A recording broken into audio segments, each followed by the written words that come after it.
వివాదాలే ఆ నాయకుడి నైజం, రౌడీయిజం అతని మార్గం. చట్టాలు అధికారులు అంటే చులకనతనం, దళితులంటే చిన్నచూపు. చివరికి ఊచలు లెక్క పెట్టక తప్పేలా లేదు అతని తీరు. ప్రజా జీవితంలో ఉన్నామన్న సంగతి మర్చిపోయి హత్యాయత్నం కేసులో నిందితులకు వంత పాడుతున్నారు. ప్రశాంతంగా ఉన్న నియోజకవర్గాల్లో అలజడి సృష్టించేందుకు పన్నాగం చేస్తున్నారు. అది ఫలించకపోగా చివరికి అది తన మెడకే ఉచ్చులా మారింది. ఇంతకీ ఎవరు ఆ రౌడీ లీడర్? అతడికి బిగుస్తున్న ఉచ్చేంటి? Let's watch. ఏలూరు జిల్లా దెందులూరు నియోజకవర్గ టీడీపీ నేత, మాజీ ఎమ్మెల్యే చింతమనేని ప్రభాకర్ అరాచకాలకు కేంద్ర బిందువుగా మారుతున్నారు. వివాదాస్పద నేతగా పేరు తెచ్చుకున్న చింతమనేని తన వ్యవహార శైలిని మార్చుకోకపోగా మరింతగా తీవ్రస్థాయిలో రెచ్చిపోయి చివరకు చిక్కుల్లో పడ్డారు. ఈ నెల 13న ఎన్నికల సమయంలో పెదవేగి మండలం కొప్పులవారిగూడెంలో గ్రామ ప్రెసిడెంట్ సంజీవరావు కుమారుడు రవిపై టీడీపీ కార్యకర్త రాజశేఖర్ కత్తెరతో దాడి చేశాడు. ఈ కేసు దర్యాప్తులో భాగంగా 307 కింద నిందితుడిపై కేసు నమోదు చేశారు. పోలీస్ స్టేషన్ నుండి కోర్టుకు తీసుకువెళ్లే క్రమంలో నిందితుడిని కస్టడీలో ఉంచారు. 3 వాహనాల్లో పోలీస్ స్టేషన్ కు వచ్చిన చింతమనేని ప్రభాకర్ తో పాటు ఆయన అనుచరులు పోలీసు సిబ్బందితో ఘర్షణ పడ్డారు. తమ కార్యకర్తకు 41 నోటీస్ ఇవ్వాల్సిందేనని దౌర్జన్యానికి దిగారు. ఆ నోటీస్ ఇవ్వలేదని సీఐతో పాటు పోలీస్ స్టేషన్ సిబ్బందిని దుర్భాషలాడారు. పోలీసుల అదుపులో ఉన్న నిందితుడు రాజశేఖర్ ను బలవంతంగా తనతో పాటు కారులో ఎక్కించుకుని అక్కడి నుంచి పరారయ్యాడు చింతమనేని.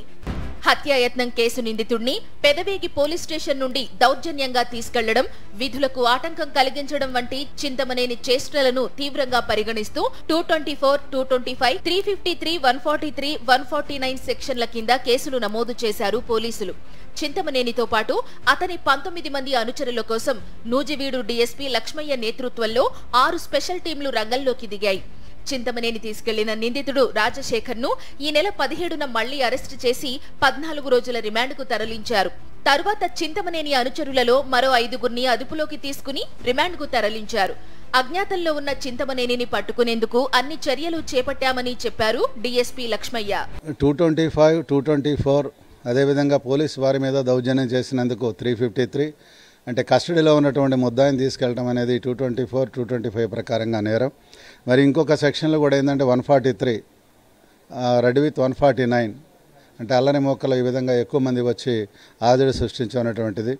అదేవిధంగా 30 పోలీస్ యాక్ట్ 144 అమల్లో ఉండగా తీసుకొని వెళ్ళటం అనేది 188 ఎంసీసీ రూల్స్కి విరుద్ధం. ఇది దాని మీద కూడా కేసులు రిజిస్టర్ చేయడం జరిగింది.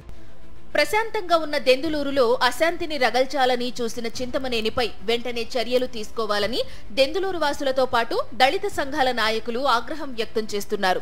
దళితులే టార్గెట్ గా పోలింగ్ సమయంలో చింతమనేని కనుసన్నల్లో దాడులు జరిగాయని వారు స్పష్టం చేస్తున్నారు.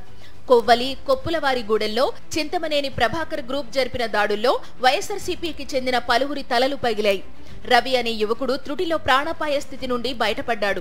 పోలీస్ స్టేషన్లో ఉన్న నిందితులను దౌర్జన్యంగా తీసుకుపోయే దురాగతానికి పాల్పడిన చింతమనేని రాజకీయాల్లో భవిష్యత్తులో పోటీ చేసేందుకు అనర్హుడుగా ఎన్నికల కమిషన్ ప్రకటించాలని వారు డిమాండ్ చేస్తున్నారు.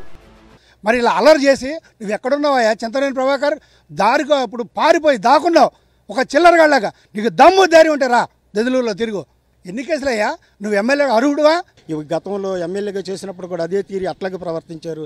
ఈ రోజున కూడా మీకు కేసులు విపరీతంగా పెరుగుకుంటూ వెళ్తున్నాయి తప్ప మీలో మంచి గుణం అనేది రాలేదు.